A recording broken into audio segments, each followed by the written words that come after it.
Next आहे बघा static members. मग मेंबर्स तुमचे व्हेरिएबल असेल किंवा त्याला काय म्हणतात डेटा किंवा फंक्शन्स असेल त्याला काय म्हणतात जावामध्ये मेथड. डेटाला तुम्ही व्हेरिएबल म्हणू शकता आणि मेथड म्हणजेच काय फंक्शन. सो स्टॅटिक मेंबर मध्ये दोन बघायचे तुम्हाला. Static variable, how to declare it, how to initialize it and how to access it.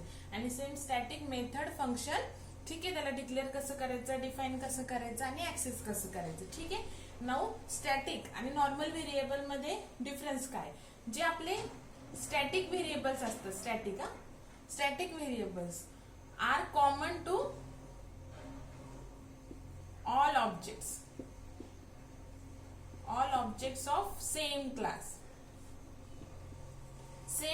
Suppose एखाद्या क्लासमध्ये आपण स्टॅटिक व्हेरिएबल डिक्लेअर केलेला आहे, मग त्याला जी व्हॅल्यू दिलेली असणार ती त्या क्लासचे जेवढे ऑब्जेक्ट्स असतील सगळ्यांसाठी सेम असणार आहे. ठीक आहे. आणि जे नॉन स्टॅटिक व्हेरिएबल्स असतात, नॉन स्टॅटिक, त्याचं कसं असतं, value for each object is different.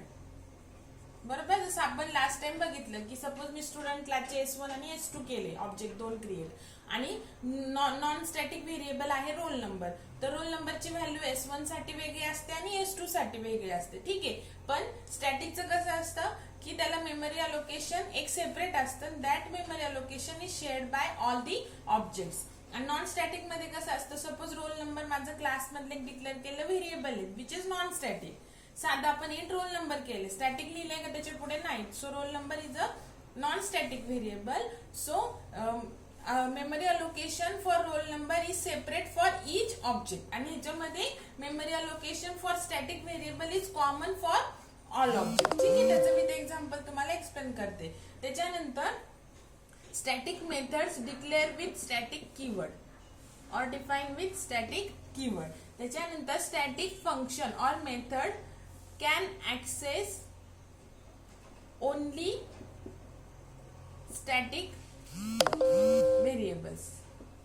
Static keyword can access only static variables. Sorry, static method is defined with static keyword and static method can access only static variables. म्हणजे static फंक्शनच्या definition मध्ये access फक्त कोणत्या व्हेरिएबलला असणार, जे variable static आहेत. ठीक आहे. आणि जे नॉन स्टॅटिक फंक्शन असतात, नॉन स्टॅटिक फंक्शन, ते दोन्ही पण व्हेरिएबल्स ऍक्सेस करू शकतात, स्टॅटिक पण आणि नॉन स्टॅटिक पण. ठीक आहे. बट स्टॅटिक मेथड फक्त स्टॅटिक व्हेरिएबल ऍक्सेस करू शकते आणि नॉन स्टॅटिक फंक्शन म्हणजे जे की आपण आतापर्यंत बघितलं, gate data, put data, average, जे काय असेल ते, तर ते दोन्ही पण ऍक्सेस करू शकतात, स्टॅटिक पण आणि नॉन स्टॅटिक पण.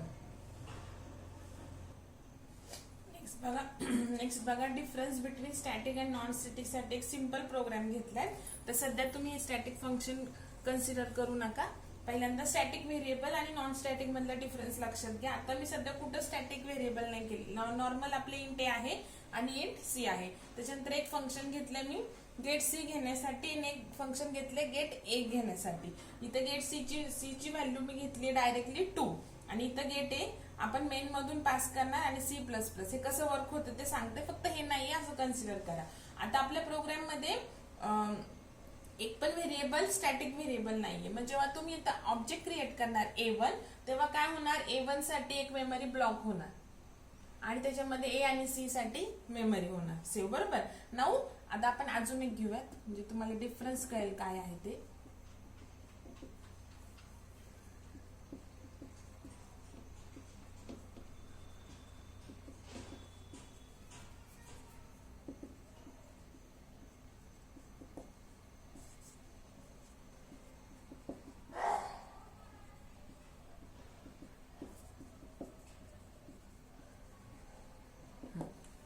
बघा आता दोन ऑब्जेक्ट घेतले A1 आणि A2. सो काय झालं, A1 साठी एक मेमरी ब्लॉक आणि A2 साठी एक मेमरी ब्लॉक, बोथ. आणि मग A1 आणि A2 these are the objects of class A. आणि A मध्ये आपण काय डिक्लेअर केले, A and C. So separate memory is allocated for A variable and C variable for each object.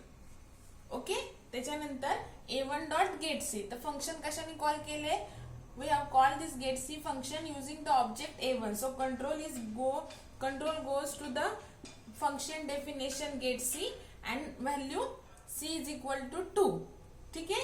आता c is equal to 2, c ची value 2 झाली. पण हे चेंजेस कुठे होणार? आपण फंक्शन कॉल केलेले a1 ने. सो a1 च्या ब्लॉक मध्ये. ओके, ठीक आहे. नाऊ गेट a आणि काय पास केलं मी?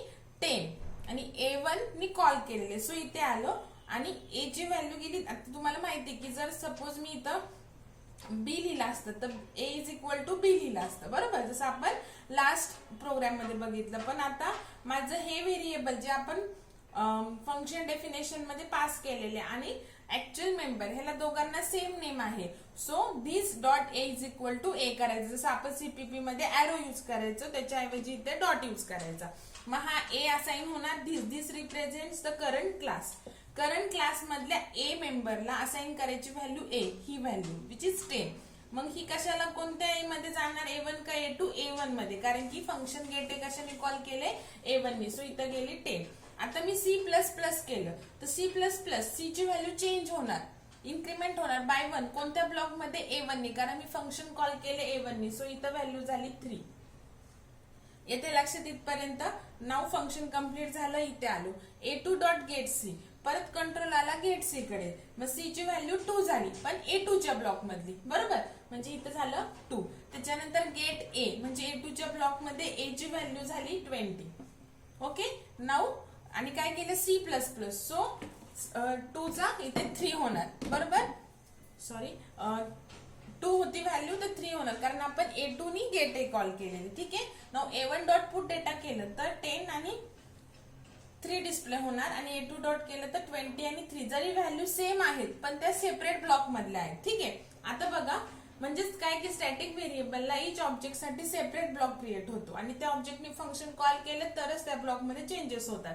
आता जर माझा variable c is a static, now variable c is a static. मग आता मी 2 ऑब्जेक्ट क्रिएट केले. आता ह्या 2 स्टेटमेंट कडे बघा, a1 आणि a2.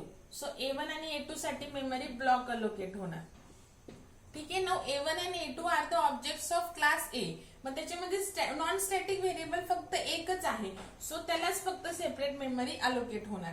आणि दुसरं हे स्टॅटिक व्हेरिएबल आहे. सो त्याला एक सेपरेट 4 बाईटची मेमरी अलोकेट होणार सी.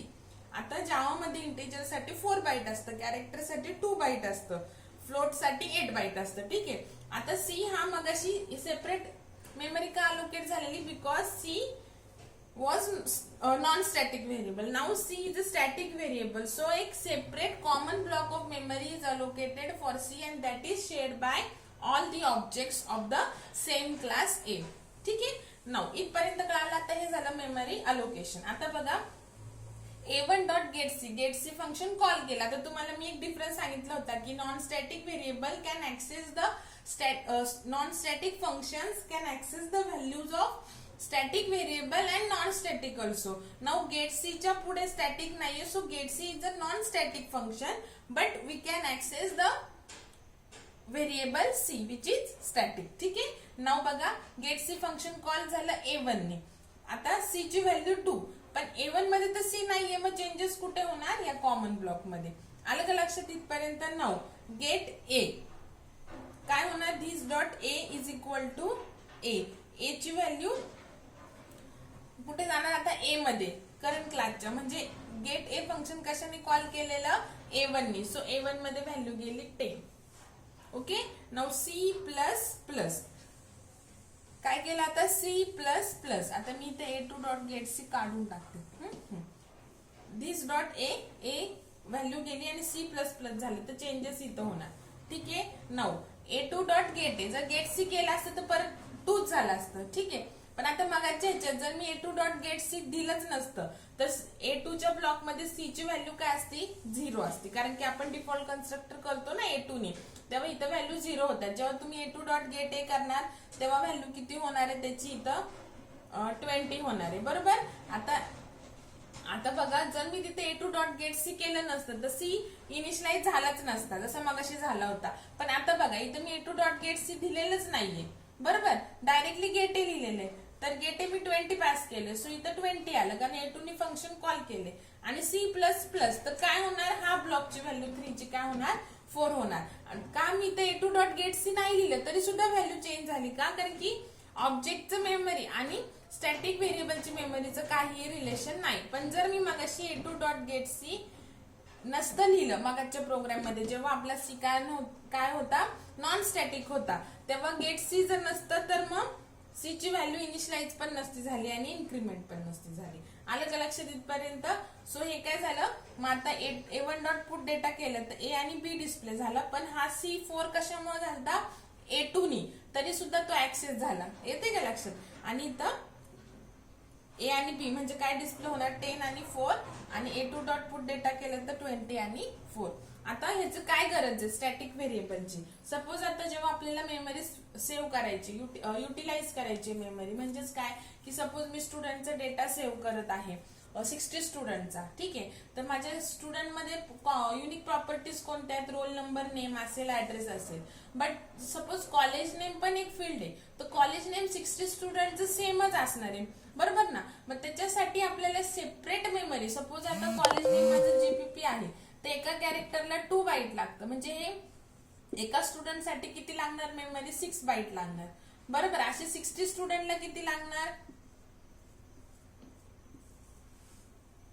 360 बाईट्स, 6 बाईट्स एका स्टुडंटला, बरोबर. मग 60 स्टुडंटला किती लागणार 360 बाईट्स लागणार. पण मग आपण जर तेच व्हेरिएबल स्टॅटिक केलं फक्त 6 बाईट मेमरी ऑल 60 स्टुडंट्सला लागणार, ठीक आहे. म्हणजे जिथे आपल्याला माहिती की काय की value of this variable is common for all the objects, so not necessary to declare that variable as a static. We can declare that variable as a non-static, and then value of that variable will be shared by all the objects of the same class. ठीक आहे. नाव बघा get C हे function आहे non static, इथे static लिहिलेलं नाही. त्याच्यानंतर गेट ए पण नॉन स्टॅटिक आहे, पुट डेटा पण नॉन स्टॅटिक आहे, तरी सुद्धा त्याच्यामध्ये आपण सी ऍक्सेस केला which is static, C access केला विच इज स्टॅटिक, आणि सॉरी इथं सी लिहा, सी ऍक्सेस केला विच इज स्टॅटिक, बरोबर. पण जर आता मी पुट सी फंक्शन एक घेतले आणि ते स्टॅटिक घेतले आणि इथे जर मी ए लिहिला, so compiler will give an error because static methods can access only the static variables. येते का लक्षात. म्हणजे इथे मला ए अलाउड नाही because A is a non static and the function is static. पण जर मी इथं सी लिहिला then my statement is right because C is a static. So static member can access in a static method. येते का लक्षात. त्याच्यानंतर static non static function आपण कसे ऍक्सेस करतो using the objects of the class, बरोबर. पण स्टॅटिक फंक्शन आपण ऍक्सेस करणार डायरेक्टली क्लास नेमने, ठीक आहे. जसं की स्टॅटिक मेंबर हे कोणत्या ऑब्जेक्टचा पार्ट नसतं स्टॅटिक व्हेरिएबल, तसं स्टॅटिक फंक्शन जरी आपण क्लासमध्ये डिक्लेअर केले but it is not part of any object, directly आपण क्लास नेमने ऍक्सेस करायचं. सो मला जर पुट सी फंक्शन कॉल करायचं असेल तर मी डायरेक्टली क्लास नेम लिहिणार डॉट पुट सी. आपण सीपीपी मध्ये स्कोप रिझोल्युशन ऑपरेटर करायचो, ठीक आहे. त्याच्याऐवजी आता फक्त डॉट लिहायचं डायरेक्टली क्लास नेम. जसं बघा एक आपण sum of elements in array using command line argument मध्ये आपण एक फंक्शन बघितलेलं पार्स इंट. जर तुमच्या लक्षात असेल तर स्ट्रिंग व्हॅल्यू कन्वर्ट करणार इंटिजर मध्ये, आणि हे जे पार्स इंट फंक्शन आहे हे इंटिजर क्लासचं आहे. इंटिजर हा क्लास आहे आणि पार्स इंट फंक्शन हे त्याचं स्टॅटिक फंक्शन आहे. सो आपण डायरेक्टली ते क्लास नेमने ऍक्सेस केलं. येते का लक्षात. म्हणजेच काय, जर स्टॅटिक फंक्शन असेल तर तुम्हाला ऑब्जेक्टची गरज नाही, you can call that function directly by using the class name. तर हे झालं तुमचं static variable and static function. Now next point is method overloading or function overloading. This is same like C++ function overloading. Method overloading or function overloading means what? The function having same name but number of parameters or arguments are different. Same name फंक्शनला द्यायचं. More than one function असतील तुमच्या programme मध्ये की ज्याचं behaviour same आहे. Means what, माझ्याकडे more than one function आहे आणि सगळ्या फंक्शन मध्ये मला ऍडिशनच करायची आहे, बट डिफरंट नंबरची. एका फंक्शन मध्ये मला 2 नंबरची करायची, एकामध्ये 3, एकामध्ये 4. तर मी काय करणार, सेपरेट नेम फंक्शनला देण्यापेक्षा सेम नेम देणार फंक्शनला, बट त्याला डिफरन्स, त्या फंक्शनला दुसऱ्या फंक्शन पासून सेपरेट कसं करणार, डिफरन्स कसं दाखवणार त्याच्यामध्ये, by passing the number of arguments. मग एका फंक्शन मध्ये जर 2 आहे, आता तुम्ही असं नाही करणार की मोर दॅन 1 फंक्शनला सेम नेम पण आणि नंबर ऑफ आर्ग्युमेंट पण सेम, मग त्याच्याने काय, त्याच्यामध्ये मग एरर येणार. ठीक आहे, मल्टिपल डेफिनेशन ऑफ फंक्शन. ठीक आहे, बट तुम्ही सेम नेम फंक्शनला देऊ शकता अँड बट त्याला डिफरंट कसं करायचं from the other function, by giving the number of parameters different द्यायचे. ठीक आहे, सिंपल आहे बघा. पहिल्यांदा आपण मेन कडे येऊ म्हणजे तुम्हाला प्रोग्राम कळेल. A1 ला मेमरी अलोकेशन होणार. आता आपण एकही व्हेरिएबल नाही घेतलेलं आहे, सो एम्प्टी ब्लॉक असणार आहे. नंतर A1 dot add function call केलं. नाऊ इंटरप्रिटर कडे आता 3 फंक्शन्स आहेत ऍड. मग तो कोणतं कॉल करणार, ज्याला 1 आर्ग्युमेंट आहे, म्हणजे कोणतं कॉल करणार हे, आणि A+A करणार, म्हणजे हा 10 आहे ना, सो इथे 10 पास होणार आणि 10 + 10 20 डिस्प्ले होणार. ठीक आहे, फंक्शन कंप्लीट. नेक्स्ट लाईनला आलो. A1 dot add again interpreter has 3 methods. ठीक आहे, सो कोणती मेथड कॉल करणार, the method which is having 2 parameters. So 20 + 30 होणार, डिस्प्ले होणार. परत इथे 3 लिहित्या. Now third add function call होणार. Again interpreter has 3 method, so interpreter will call or execute the add method which is having 3 arguments 1 2 3. मग इथे 5 + 6 + 7 जे आन्सर आहे ते डिस्प्ले होणार. ठीक आहे, हे झालं तुमचं मेथड ओव्हरलोडिंग. आता अजून एक आपण ह्याच्यामध्ये प्रोग्राम घेऊयात. Area of circle, square and rectangle. तुम्हाला येतं example, write a program for area of circle, square and rectangle using the method overloading or the function overloading. बघा नेक्स्ट आहे, write a program for area of circle, square and rectangle using the concept of method overloading. ठीक आहे, so याच्यामध्ये मी 3 area function घेतले. तर rectangle साठी 2 parameter pass केले, square साठी 1 आणि रेडियस साठी 1. तुम्ही करू शकता. आता मी ते 1 जर पास केलं असतं तर इथे पण 1च आहे स्क्वेअरला, मग एकाला 0 आर्ग्युमेंट पास करायचे आणि एकाला 1 करायचं. ठीक आहे, आणि हे तर 2 आर्ग्युमेंट्स आहेत. ठीक आहे, नाऊ इथे मी आर्ग्युमेंट पास नाही केलेले एरिया ऑफ सर्कल साठी, सो मला रेडियस काय करावी लागेल, स्कॅन करावी लागेल. सो इथे मी स्कॅन केली.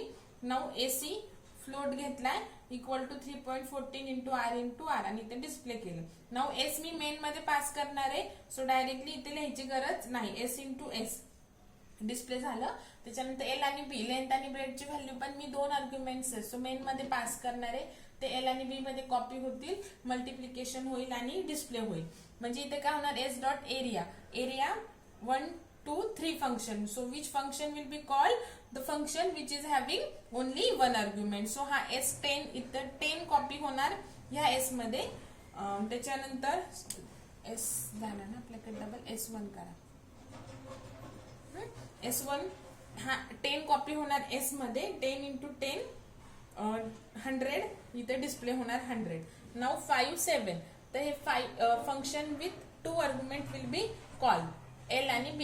तर L मध्ये जाणार 5, B मध्ये जाणार 7. 5 × 7 35 इथे आला आन्सर.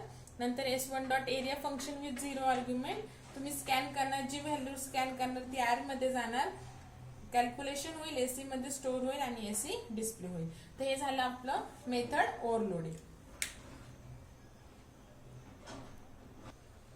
नेक्स्ट आहे बघा constructor. This is also the same concept which we have studied in C++. Okay, constructor means what? Constructor is also a function which has same name as class. Constructor, it is also one type of a function which has same name as class name. Okay, now constructor, it is used to initialize objects at compile time. आता आपण स्टार्टिंगला जेव्हा क्लासचा programme घेतला, मी तुम्हाला gate data function 3 वेनी सांगितलं, पण तिन्ही वेनी ऑब्जेक्ट इनिशियलाइज करणं मीन्स व्हॉट, ऑब्जेक्ट मध्ये जे व्हेरिएबल्स असतात, ऑब्जेक्टच्या मेमरी ब्लॉक मध्ये जे व्हेरिएबल्स असतात त्यांना इनिशियलाइज करणं. मग आपण आतापर्यंत गेट डेटा फंक्शननी त्या व्हेरिएबल्सला व्हॅल्यू दिली, पण मग गेट डेटा फंक्शनचे आपण 3 पार्ट बघितले की आपण डायरेक्टली व्हॅल्यू देतो a इज इक्वल टू 10. एक तर फंक्शन डेफिनेशन मध्ये फर्स्ट प्रोग्राम बघा जो मी स्टुडंटचा घेतलेला तो, सेकंड एम्प्लॉईचा बघा ज्याच्यामध्ये आपण मेन मध्ये गेट डेटाला पास करतो 10 ABC असं नेम, आणि थर्ड डेफिनेशन मध्ये स्कॅनर क्लास यूज करतो.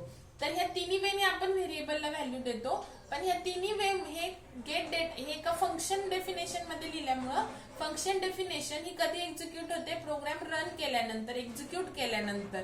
सो त्या तिन्ही केसमध्ये जरी तुम्ही व्हॅल्यू डायरेक्टली दिलेल्या 10, 20 तरी सुद्धा ऑब्जेक्टच्या व्हेरिएबलला त्या व्हॅल्यू कशा जाणार, at the time of run time. So object is initialized at runtime using the member function, okay, but using the constructor object is initialized at compile time. जरी constructor हे function आहे तरी सुद्धा constructor कधी execute होतं, जेव्हा तुम्ही programme compile करता तेव्हा. सो तेव्हाच काय होणार, ऑब्जेक्टची जी मेमरी आहे त्याच्यामध्ये जे व्हेरिएबल्स आहेत त्याला व्हॅल्यू असाइन होणार.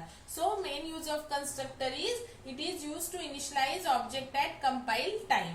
ठीक आहे, त्याला सेम नेम द्यायचं as class name. Now constructor